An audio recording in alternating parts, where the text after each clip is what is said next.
Seorang raja memiliki banyak gajah dalam tentara perangnya. Ada seekor gajah yang sangat kuat, sangat patuh, dan sangat terampil, serta memiliki keterampilan perang terbaik. Dalam banyak pertempuran, dia dikirim ke medan perang, tidak pernah kembali kecuali dalam kemenangan. Dia adalah gajah kesayangan sang raja dari ratusan bahkan dari ribuan gajah lainnya. Sang gajah selalu berperang bersama sang raja, penguasa di wilayah barat tersebut. Waktu berjalan terus dan sang gajah semakin tua, sehingga baginda raja tidak lagi mengirimkannya ke medan perang. Tetapi gajah tersebut tetap menjadi bagian dari tim sang raja. Karena setiap saat ketika sang raja melihat gajah tersebut, dia menjadi senang, menjadi bahagia. Sang gajah tetap mendapatkan perhatian serta fasilitas utama dari sang raja. Suatu hari, sang gajah berjalan menuju tepi danau untuk minum. Ketika dekat bibir danau, sang gajah kakinya terjebak di lumpur di tepi danau. Setiap gerakannya bukan membawanya naik, namun semakin tenggelam perlahan.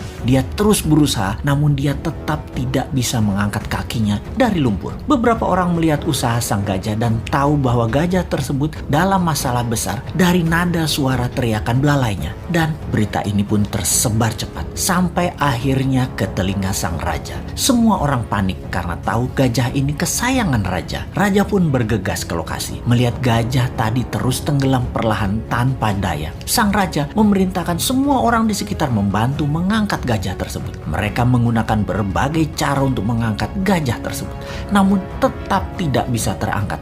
Ini bukan makhluk kecil, ini gajah yang besar. Dalam kegelisahan dan kepanikan raja serta orang sekitarnya, datanglah mantan Perdana Menteri penasehat sang raja dulu. Dia memahami situasi saat itu. Dia menatap sang gajah, kemudian menatap sang raja sambil mengatakan, "Baginda, mainkan genderang perang segera saat ini di sekitar danau. Mainkan dengan keras dan semangat." Raja pun terkejut dengan saran itu, namun dia perintahkan hal itu untuk dilaksanakan. Tak lama kemudian, genderang perang dimainkan, memainkan musik perang. Ajaib, mata sang gajah tua tadi berubah menajam. Tubuhnya mulai bergerak-gerak. Ada perubahan dari perilaku sang gajah kemudian. Sang gajah perlahan mulai bangkit dan tanpa bantuan siapapun, sang gajah perlahan menarik dirinya melawan sedotan lumpur dan bergerak naik serta kemudian berdiri. Semua orang terkejut, tak terkecuali sang raja. Ternyata bukan karena kekurangan atau kelemahan kemampuan fisik yang terjadi pada gajah tersebut. Yang dibutuhkan hanya suntikan semangat dari dalam. Dan ketika hal itu didapati,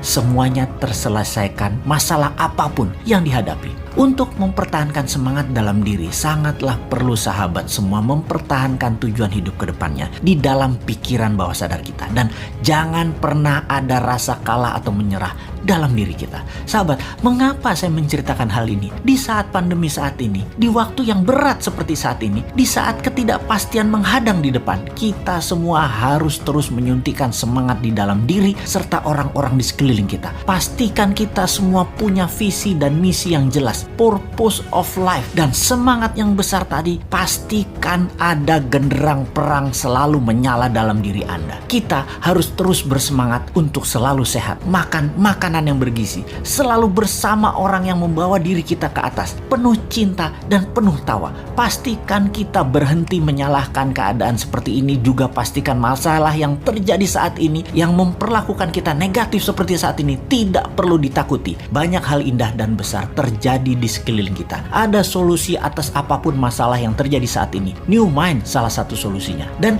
tak lupa, selalulah bersyukur atas apapun yang kita terima, bersyukur atas apa yang terlepas, dan bersyukur atas apa yang akan kita peroleh.